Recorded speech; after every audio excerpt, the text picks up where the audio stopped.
부터는 창세기 3장 본문 말씀으로 이제 바로 들어갑니다. 오전 2시간 동안에 창세기 원래가 3장에 포함시켰어야 이해가 쉬운 2장 25절을 가지고 3장으로 연결하기 위해서 토를 닦는 여러 가지 말씀을 나눴었습니다. 오전 두 번째 시간의 그 말밑 부분에 법적인 부부, 즉 의무적으로 혼인 생활을 억지로 하는 경우, 뭐 내가 이제 각방 쓴다 뭐 이런 표현까지 했는데, 그런 경우와 실제적인 부부, 이게 구약 시대에도 이스라엘 백성들도 법적으로 율법적으로 하자면 애굽에서 구속받고 홍해바다를 건너서 거듭났죠. 나왔으니까 그건 다 하나의 모형적인 것이고 법적인 부부 관계인 것이지, 그것이 호적의 부부라고 호적에만 등재되었다고 해가지고 실제 부부가 아닐 수도 있지요. 예를 들어서 뭐 이제 미국 같은 경우 이런 데 가서 이제 들은 얘기인데,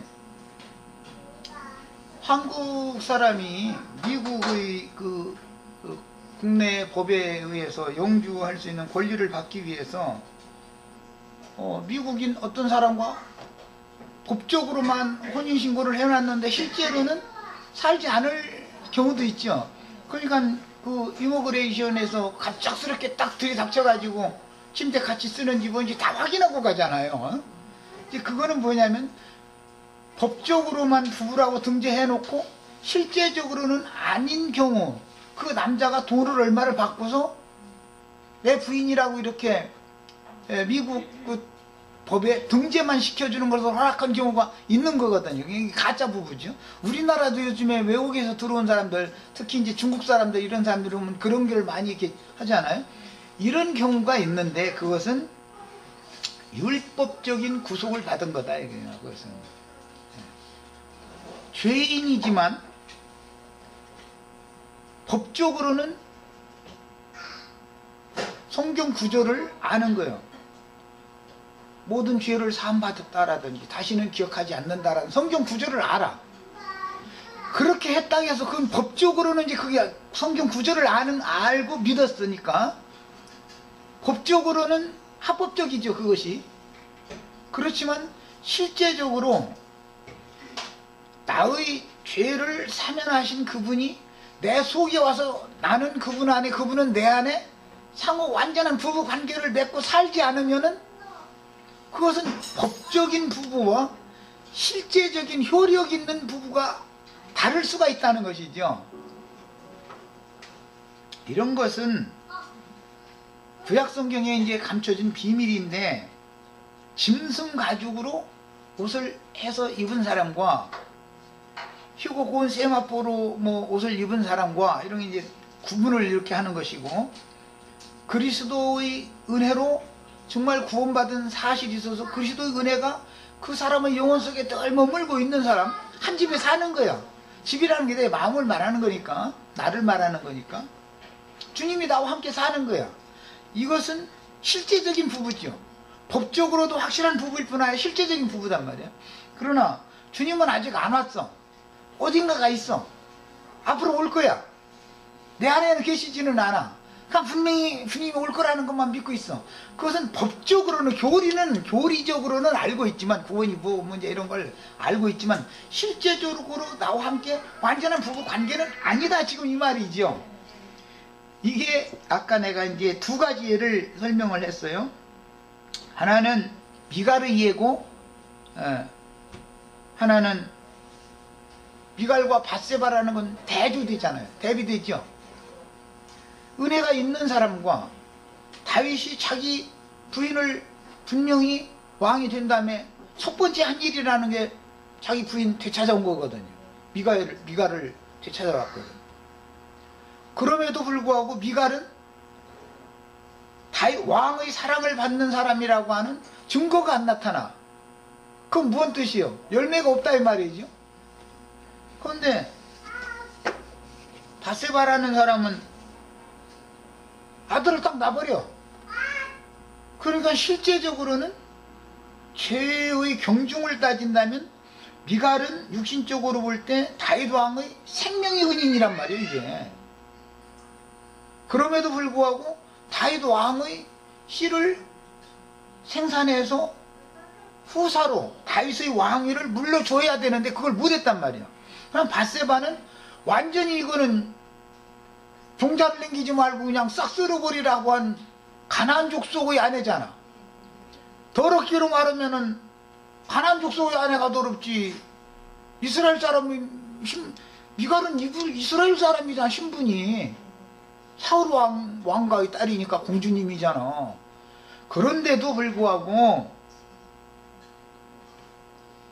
미갈은 자식을 낳지 못했고 이방 마땅히 멸해야 되는, 법적으로 하자면 멸해야 되는 그런 의무를 가지고 있었던 이방 가나안 족속의 아내 되었던 여자인 밧세바는 자식을 낳아가지고 하나님이 다윗의 위를 그에게 물려주게 했다 이거예요.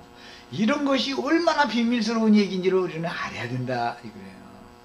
우리 형제 자매님들은 그래서 지금 내가 하는 말을 다 알 거예요. 알으셔야 되는 거고, 교리적인 구원을 가지고 있지 말고 교리적으로 법적으로 확실한 구원이 되어져서 천국에 하나님의 생명책에 내 이름이 어린 양의 생명책에 예수님과 나는 부부관계다라는 것이 등재가 되어 있는 것은 너무 확실해야 되는 것일 뿐 아니라 실제적으로 혼인생활을 해야 된단 말이에요. 이게 증명이 돼야 되는 거예요. 그래서 생명의 구원을 얻은 것과 의무적으로 법적인 교리를 아는 것으로 교리 구원을 받은 것과 성경에서는 엄격하게 이것을 구분하고 있다는 걸 배우셔야 됩니다. 이런 얘기는 기성교계 사람들은 알아듣지도 못하죠. 분명히 성경 히브리서 10장 보자고 거기에는 다시는 이 지난 죄를 기억도 하지 않는다고 돼 있지 않냐고 말이에요. 그렇게 돼 있죠. 그 사람만 그거 읽은 게 아니고 어린 양의 피로 사신받았다고 그 사람만 그거 읽은 게 아니고 나도 읽고 그 사람도 읽었는데 정말로 피로 사신받은 사실이 있으면은 그분이 내 안에 생명의 연합을 맺었어야 된다. 내 신앙 양심과 마음 상태가 깨끗하게 피로 깨끗이 씻어진 사실이 있으면은 주님께서 나를 완벽하게 용서했다는 사실이 분명하면 그분이 왕이 나와 잠자리를 했어야 되는 거다. 그런데 교리적으로는 그렇게 한 것을 알아. 미갈과 같이. 그런데 왕의 생명을 낳지를 못해.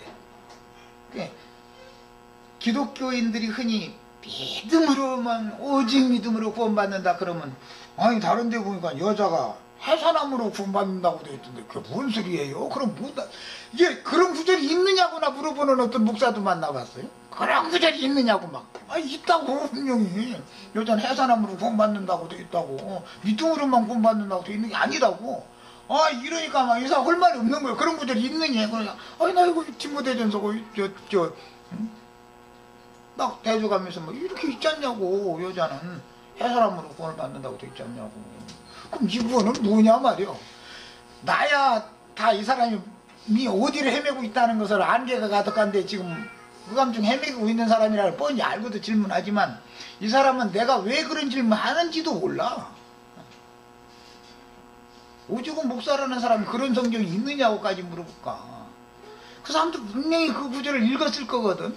읽었지만 그 사람 속에 심어지지 않았기 때문에 거기 관심이 없었으니까 모르는 거예요. 그게 눈으로만 읽은 거지.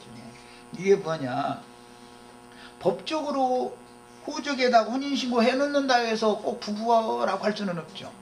법적으로도 확실하게 어린 양의 생명책에 농명이 되어져야 돼서 천부 시민권을 가진 사람이라는 이게 확실하게 법적으로도 돼 있어야 되지만 기초적으로 실제적으로 천국 시민으로서의 생활을 해야 되는 것이지, 실제 생활은 않고 있으면서 문서상으로만 등재를 해놓은 것만 가지고서 구원받았다고 떠드는 것은 미갈과 같은 상황이다. 우리는 밧세바 같이 되셔야 되겠어요. 밧세바 같이. 이것을 내가 이렇게 강조해 두는 것은 기독교계에서 가르치는 죄 사함받고 거듭나고 우린 구원받았다고 하는 말들이 교리적으로 문자상으로 하는 말은 내가 하는 말이나 그 사람들이 하는 말은 언어는 똑같잖아요. 응? 말이 똑같은 용어, 성경에 있는 용어 똑같은 구절 인용하고 그러나 구약 시대의 하나님의 백성들은 하나님이 그 백성들 가까이 신의 산까지 찾아오셔 주실 수는 있었지만 그날에는 내가 너희 속에 있겠습니다. 우리 속에까지 오시지는 않았죠. 이게 이렇게 중요한 거예요. 그날에는 내가 아버지 안에 너희가 내 안에 내가 너희 안에 있는 줄을 너희가 알리라. 이렇게 알아야 이렇게 알아야만 영생을 얻은 것이다 이 말이에요. 근데 선악을 아는 지식으로 알고 있어. 그것은 사실은 생명을 얻은 것이 아니라 그것 때문에 그 아는 지식 때문에 실제로는 주님을 배척하게 되기 때문에 자기에게 찾아오셨어도 안 믿어. 이제 배척하게 되기 때문에 반드시 죽게 되는 거다 말이야. 이게 얼마나 중요한지를 아셔야 돼요. 교리 구원을 붙들고 있는 사람들은 반드시 망하게 돼 있습니다. 그리스도가 오면 영접을 않게 돼 있어요. 그 사람들은 지가 아는 지식 자기는 구원 받았다고 아니면 자기는 구원 받은 걸로 그냥 구원 보따리 그냥 뒤에 완전히 하나 싸질머지고 다녀. 예. 그러다가 이제 어느 날 주님이 이렇게 오시면 자기는 뿅 하고 이제 휴거될 거예요. 이제 그 구원 받은 거지 그 사람들은. 그런데 그 날이 안 오는데 어떻게 이렇게 안 오는데 그런 날은 없는데 말이에요. 이게 문제인 거죠. 이게 정령 죽는다라는 뜻이다 이 말이에요. 그러니까 내가 삼위일체 뭐 이런 거 가지고 막 이렇게 다투고 그러면은 사람들은 아이 그까지 뭐 가지고 그 사람들 그렇게 하거나 말거나 말해도 아주 오버리지까지 넘어고. 그런데 그게 그렇게 간단한 문제가 아니에요.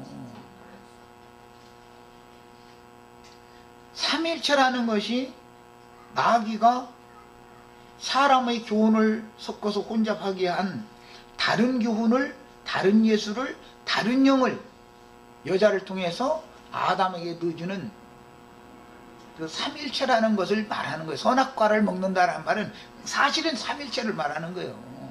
그러니까 내가 이걸 막 그냥 목숨 내놓고 싸우는 거예요. 그런 모든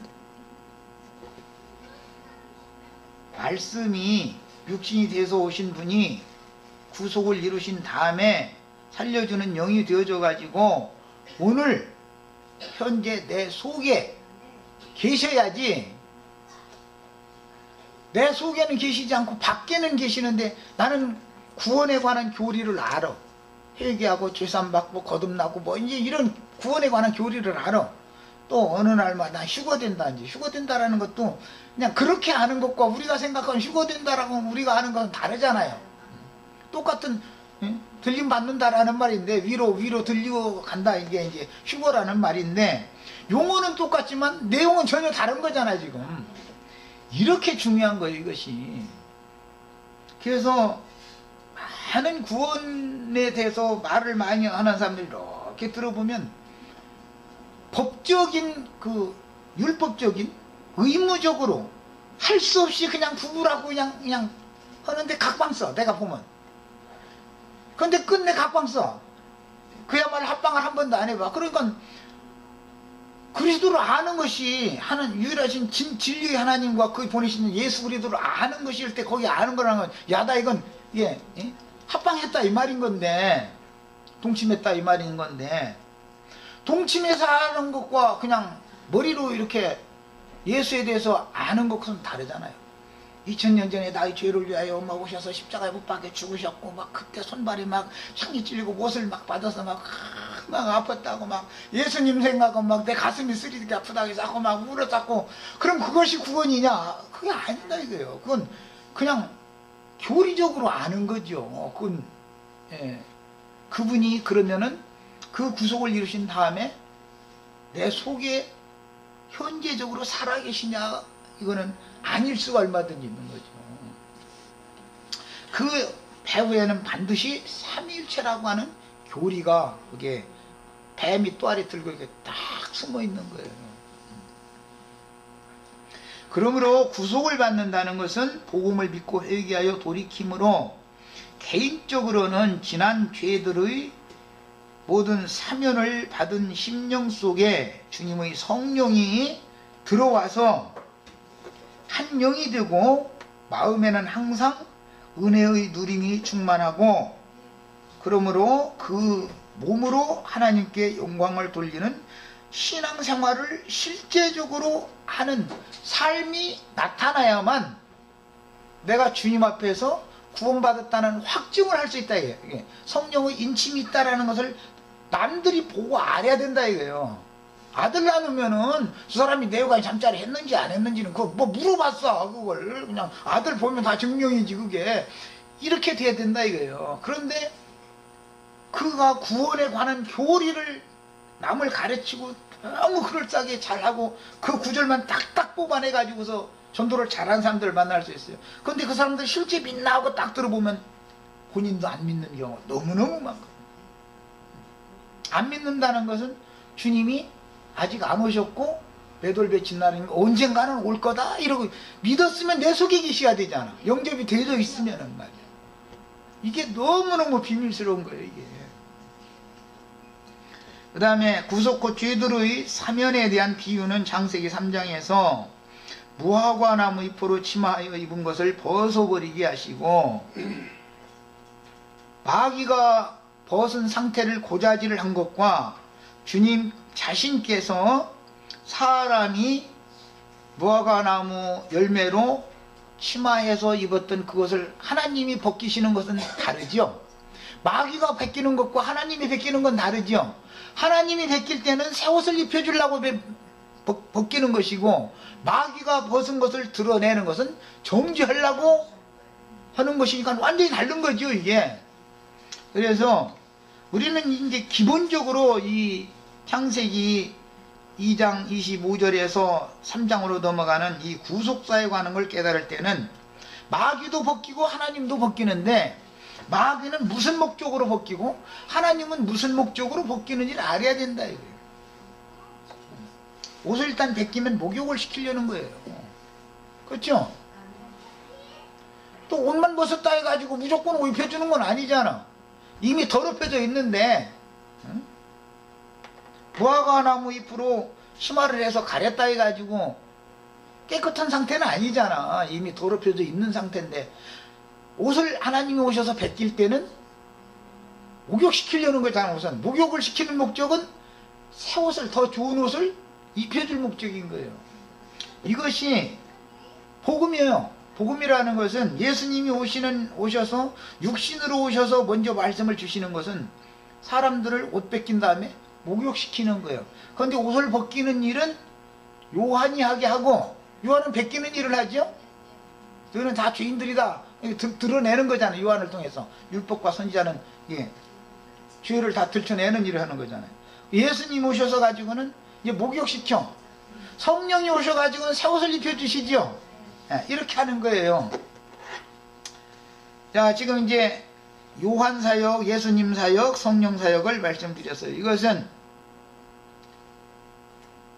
아버지의 사역과 그 다음에 아들의 사역이라도 아벨의 사역과 셋의 사역이 구분이 되지요. 그러지만 그 모든 것이 다 한 분 하나님의 일이죠.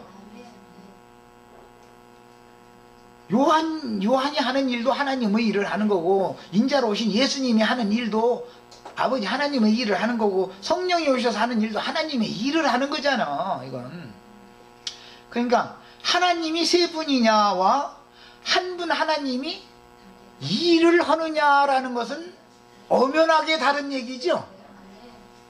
아들로 오셔서 일을 한다고 하나님이 둘이 되거나 성령이 오셔서 일을 하신다 해서 신이 셋된다는 말은 아니죠. 한 분 하나님이 그분의 감춰진 비밀한 뜻을 이루기 위해서 그렇게 일을 하시는 것이지, 일을 하시는 방면과 하나님이 세 분이면서 한 분이다라고 말하는 것은 전혀 다른 얘기다 이 말이에요. 그 한 분 하나님이 성령의 일을 통해서 내 안에 오시는 거예요. 성령이 오셔야 내가 그리스도로 옷을 입을 수가 있는 거예요. 성령이 내 안에 오시지 않으면 나는 그리스도 옷을 입을 수가 없어요. 아들이 오셨을 때, 육신의 아들이 오셨어도 여전히 곁에는 베드로 곁에는 계실 수 있지만 베드로 속에는 들어올 수 없었죠. 이런 걸 알아야 된다 이거예요. 이런 것이 혼란스러운 것이 삼일체 교리라는 거예요.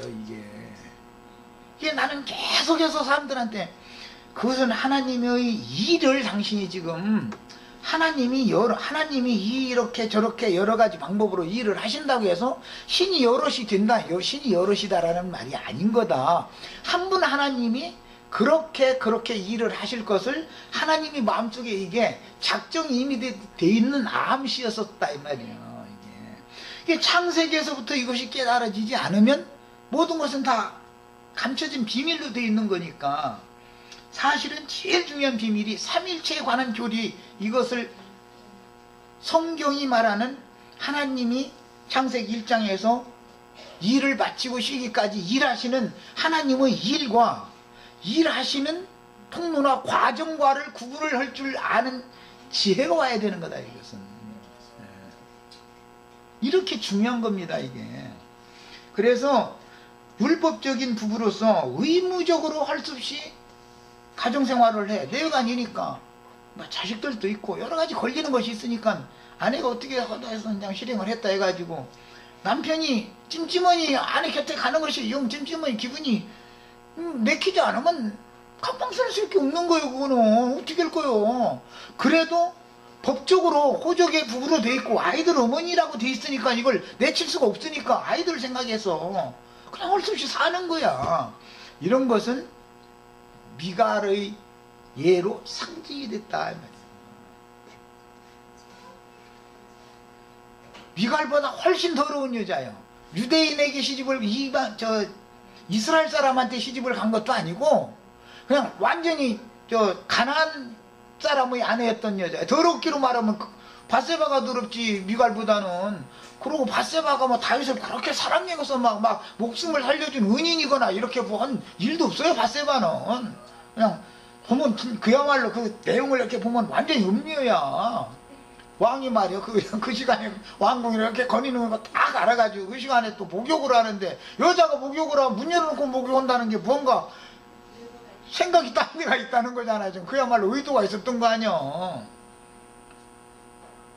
그러니까 그런데도 불구하고 하나님의 뜻은 밧세바를 통해서 솔로몬을 낳게 해가지고 다윗의 후사로 삼게 만들었다라는 게 이게 얼마나 놀라운지를 아셔야 됩니다. 정식 부부다 이거요. 밧세바는. 왜 정식 부부냐? 나하스라는 사람은 안 죽었어. 그를 더럽힌 사람이 안 죽었지요. 그러면 다윗이 그 여자를 또 취하면 간음하는 관계가 되지요. 밧세바의 전 남편은 죽었어.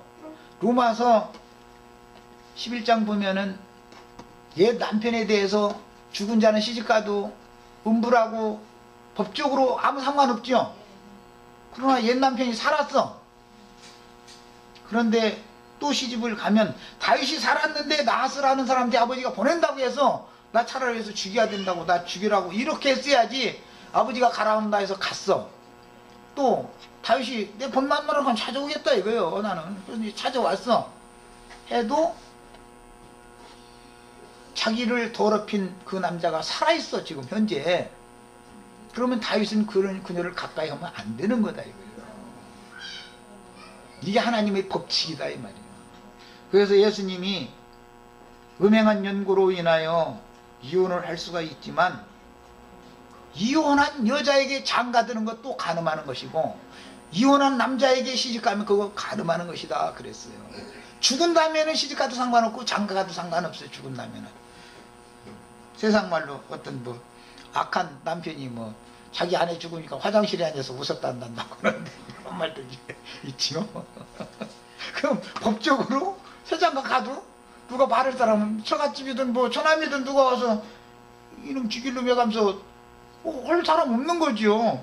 그러나 자기 예를 들어서 동생이 멀쩡히 살았는데 다른 여자 뭐 들이신다 어쩐다 했었고 보따리 싸가지고 신정해서 울고 불고 했으면 처남이나 아버지는 장인어른 돌아가셨으면 처남이라도 와가지고 이 처지길놈 같은 이라고 이놈 너 지금 뭔 짓하라고 앉았는 거예요? 하면서 막 법적으로 할 수가 있잖아요. 그러나 자기 동생이 죽었어. 그럼 세상가 가도 말 못하는 거예요. 그거야. 이렇게 성경에서는 이 문제가 이렇게 엄격하게 다뤄지는 거예요. 구속사라고 하는 문제는. 이걸 잘 깨달으셔야 됩니다. 자, 이제 창세기 3장 1절에서 5절을 다시 한번 더 또박또박 읽고 이제 이 말씀으로 이제 본론으로 들어갑니다. 그런데라는 건 2장 25절에서 이어지는 거예요. 아담과 그 아내 두 사람이 벌거 벗었으나 부끄러워하지 아니하니라. 그런데 이렇게 연결을 해봤죠. 그러니까 나 같으면은 2장에다가 이것을 묶지 않습니다. 2장 25절을 3장 1절을 2장 25절로 만들어 놓고 하면은 분명히 자연스럽게 이게 뭔 뜻이라는 걸 이해가 되잖아요. 그런데 그 신학자들이 말이요, 나하고는 이렇게 생각이 달라가지고 수고들을 내놓으셨는데 나하고는 생각이 달라. 그런데 뱀은 여호와 하나님이 지으신 들짐승 중에 가장 간교하니라.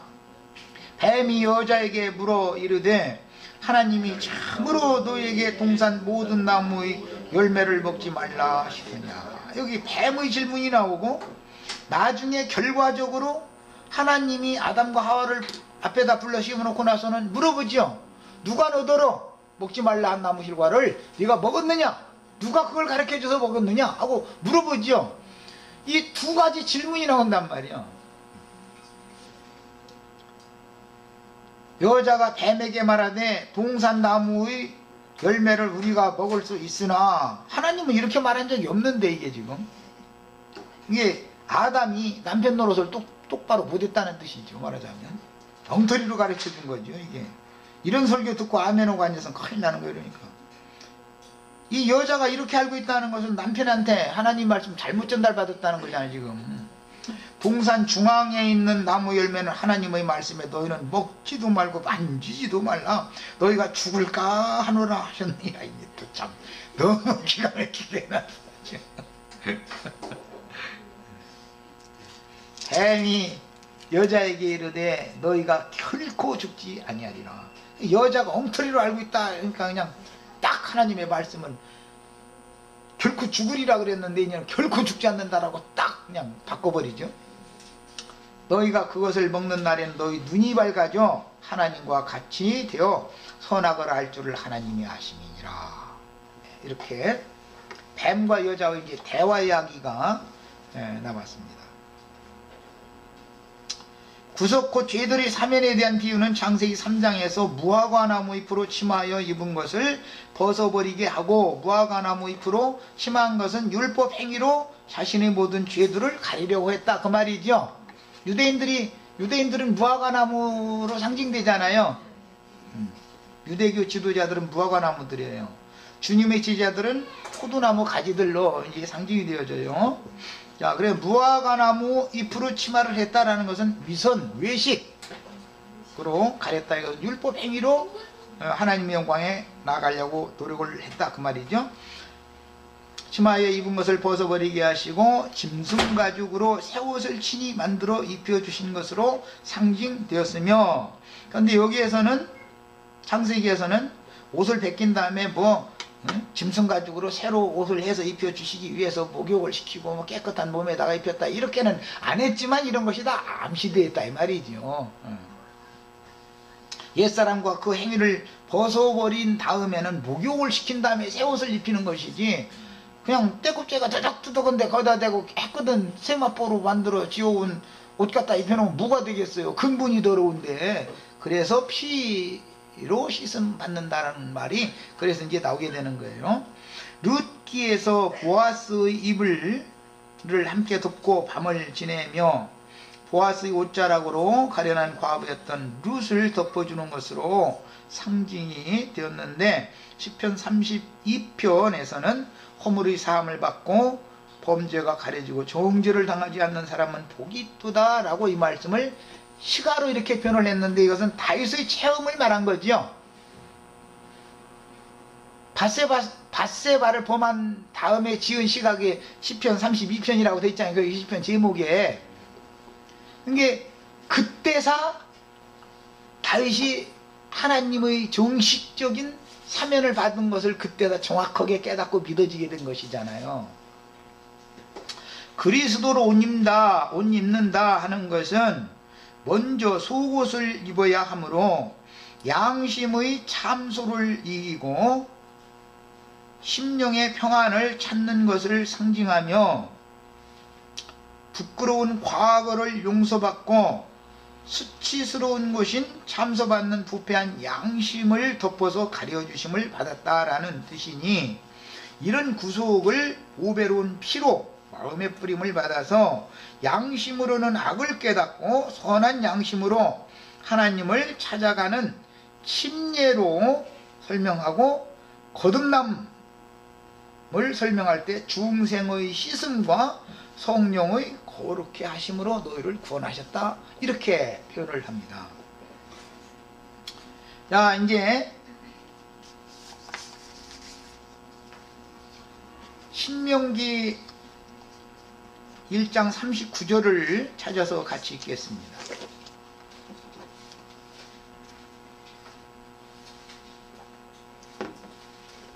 선악을 아는 일에 눈이 밝아지면, 선악을 알게 하는 나무 실과를 먹으면 눈이 밝아져 가지고 선악을 알게 됐다라는 것은 자신이 벌거벗은 것을 알게 됐다, 그 말이죠. 뱀의 말을 듣고 선악을 알게 하는 나무 실과를 따 먹으면, 선악을 안다라는 말은 실제로는 눈이 밝아져 가지고 자신들이 벌거벗었다라는 걸 알게 됐다, 그 말이잖아요. 자, 이제 신명기 1장 39절 차있으면 읽습니다. 또 너희가 사로잡히리라 하던 너희 아이들과 당일에 선악을 분변치 못하던 너희 자녀들, 그들은 그리로 들어갈 것이니라. 그리로라는 건 가나안 땅을 말하는 거예요. 이것은 민수기 14장에서 이미 있었던 사건을 말하는 것인데, 가나안 땅에 정탐들을 보냈다가 두 정탐은 믿음의 증거를 했고, 10 정탐은 원망과 불평을 하면서 하나님의 말씀을 대적하는 말을 했죠. 거슬리는 말을 했죠. 그러니까는 온 자녀들이 온 이스라엘 백성들이 다 울며 불며 난리가 났더라는 거잖아요. 그런데 그때 어린 아이들은 천지사방 분별을, 선악을 분별하지 못하던 그런 아이들은 약속의 땅 그리로 들어갈 것이라 내가 그 땅을 그들에게 주어, 즉 그 당일에 선악을 알지 못하던 그들에게 주어 산업이 되게 하리라 그랬어요. 여기 보면 이제 두 부류가 나왔습니다. 너희의 아이들과 그 다음에 그때 선악을 분변치 못하던 자녀들, 이렇게 나왔죠. 두 부류지요. 너희 아이들이라고 하는 것은 아직 철없는 애들이다, 좀 자랐지만, 그런 뜻이고, 선악을 분변치 못하던 자녀들이라는 것은 핏덩어리들을 말하는 거예요. 이제 갓난 아이들 야. 그래서 반대로 말했는데, 이 아이들이라는 건 핏덩어리들이고, 당일에 선악을 분별하지 못하던 아이들이라는 것은 자랐지만 정확한 어떤 판단력이 없는 아이들, 그런 아이들은 그때 당시 그런 아이들은 죄로 취급하지 않고, 그 말을 들을 때 아이고 우리는 죽겠다, 이제 우리를 애굽에서 불러내 가지고 결국 여기 광에서 다 죽이려고 불러냈다 해가지고 원망하고 불평하거든, 이런 사람들은 다 광에서 엎드려져 죽게 한다, 지금 이 말이에요. 그런데 당일에 철없는 그 아이들과 적신으로 낮은 갓난 아이들은 그 부형들의 거스르는 말, 반역을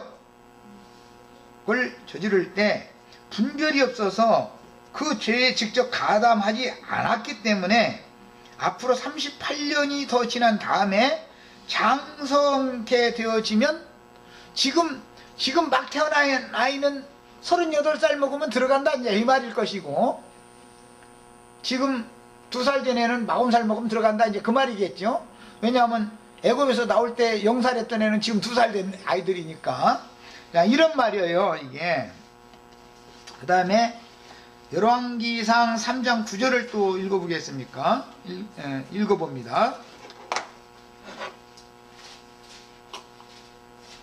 아주 유명한 구절이죠. 솔로몬이 이게 기도하는 내용인데, 열왕기상 3장 9절, 누가 주의 이 많은 백성을 재판할 수 있사오리까 지혜로운 마음을 종에게 주사 주의 백성을 재판하여 선악을 분별하게 하옵소서. 이렇게 기도했어요.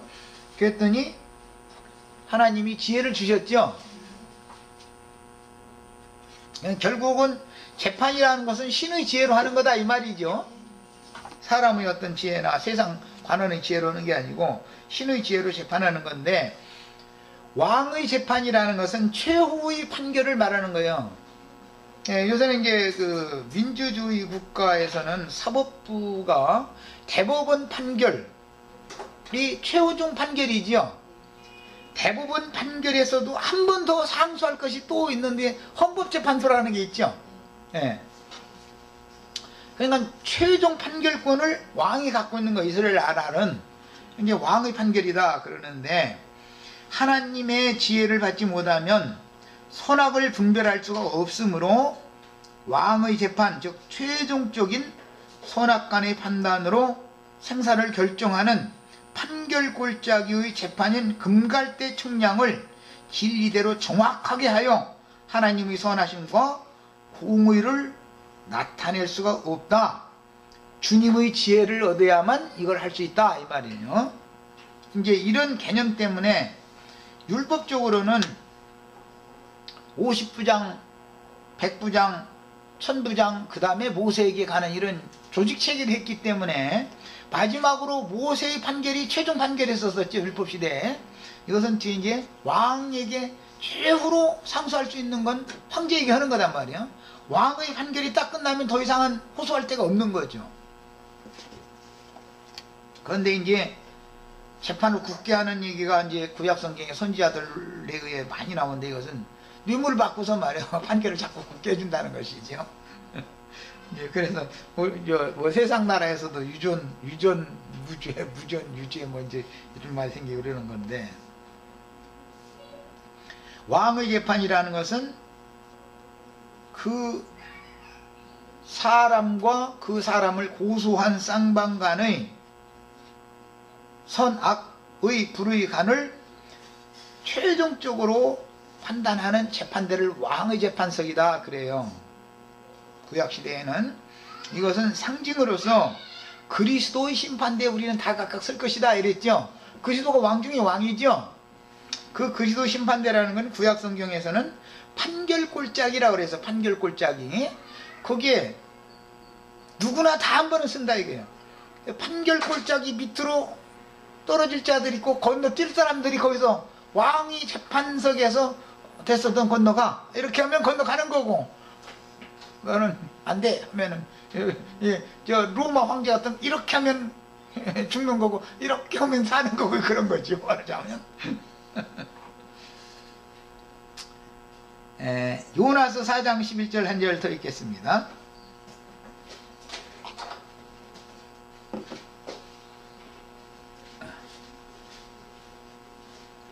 요나서 다 해드려서 다 읽어보셨을 거예요. 하물며 이 큰 성읍 니느웨에는 좌우를 분변치 못하는 자가 10여만 명이요 육축도 많이 있나니 그랬는데, 좌우를 분별하지 못한다 그 말은 오른쪽 왼쪽 방향 구분할 줄 모른다 이 말이니까, 영적으로는 내가 내 인생을 어디에다 푯대를 두고 인생을 살아야 되는지 이런 거에 대한 분별력이 없는 사람들이다 이제 그런 표현이죠. 내가 아끼는 것이 어찌 합당치 아니하냐 이랬는데, 좌우를 분변치 못하는 아이들이라는 건 아직 철없는 자들이다. 그래서 하나님에 대하여 아는 지식이 없는 자들이다, 이제 그런 뜻이죠. 그러니까 니느웨 성에는 하나님이 누군지를 알지도 못하고 우상숭배에 떨어진 이런 사람들이 살고 있으니까 넌 가서 참 하나님은 이런 분이다라고 전도를 해라 해서 보낸 거잖아요. 신약에서 히브리서 5장 12절로 14절, 이거는 다 아는 이야기니까 빨리 찾아서 같이 또 한번 읽어보겠습니다.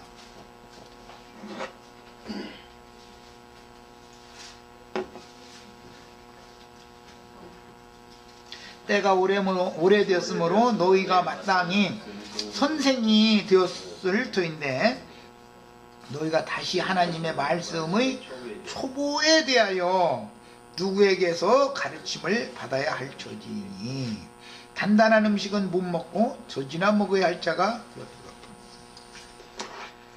초보의 도가 정확하지 않으면 단단한 음식을 먹을 수 있도록 잘할 수가 없죠.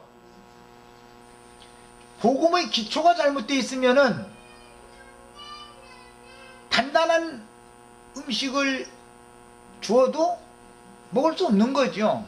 예를 들어서 오늘 고3짜리들 오늘 이제 시험들 다 치러 이제 다 거의 다 끝나가게, 아직은 안 끝났고 이제 끝나가게 시간이 가까워오는데,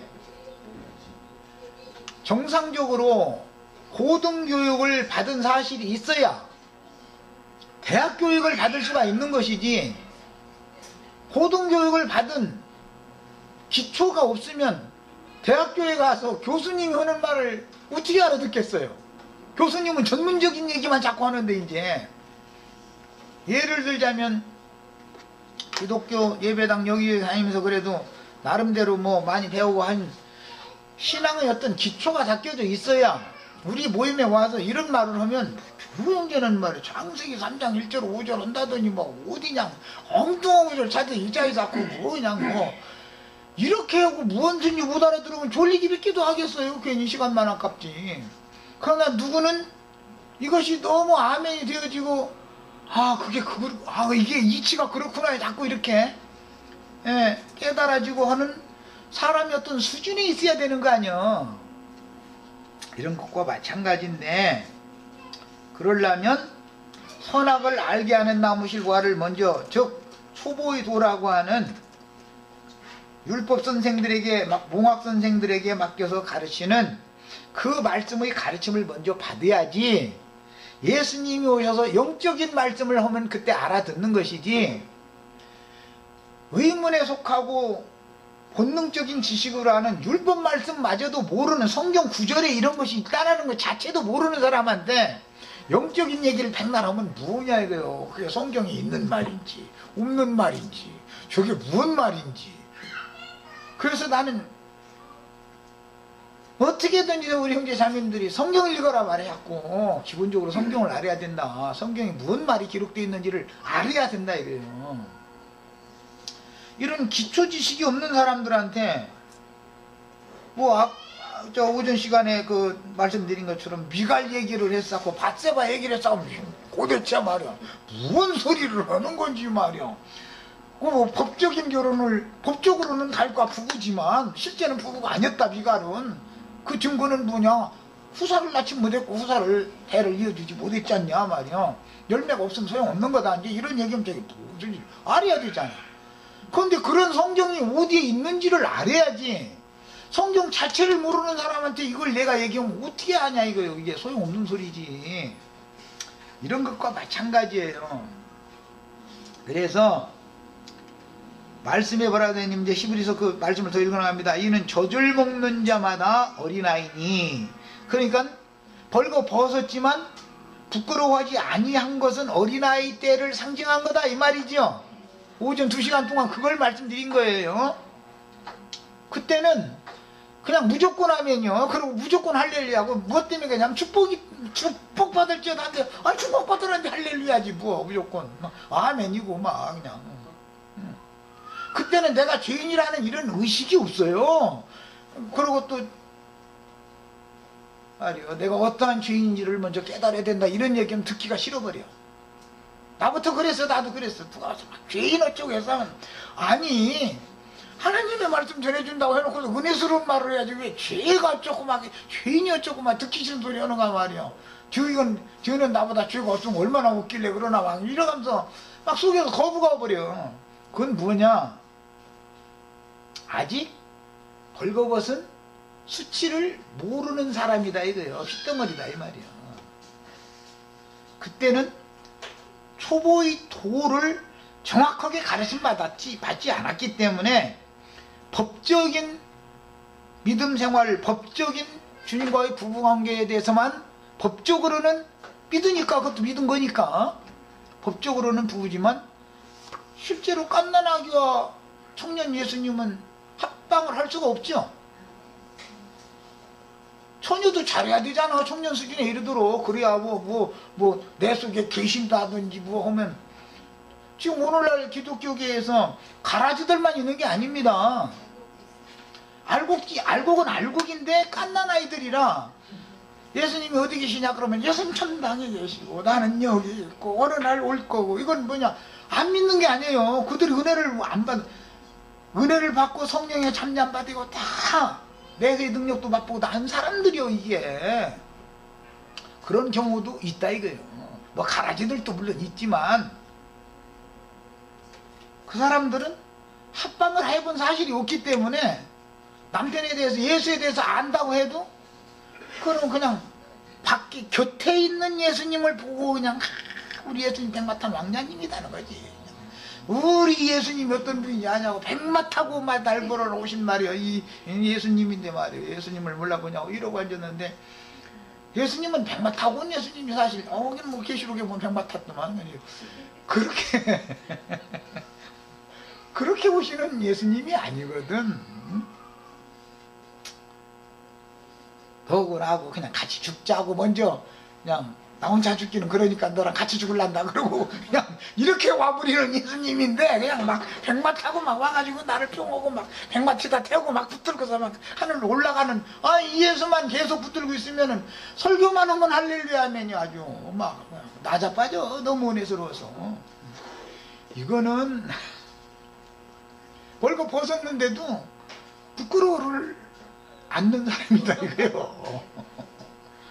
우리는 지각을 사용함으로 선악을 분별하는 수준에 다 이르셔야 되겠습니다. 대학교에 들어가려면 정상적으로 고등교육을 받은 사람이나, 교수님은 전문적인 얘기만 하잖아. 전문적인 얘기만. 그런데 아니 전문적인 걸 배우러 가려고 기초학문을 고등학교까지 배운 거 아니야. 대학교에 가려고 목적은. 그런데 여기 무조건 와서 중학교도 졸업하는 사람 여기 와서 앉았으면 뭔 소린가 말이야. 정말 꾸벅꾸벅하지 어떻게 알아. 자, 여기까지 하고 마치겠습니다. 다음 시간부터 이제 더 구체적인 말씀 나누겠습니다. 비밀의 말씀들을 이렇게 암시해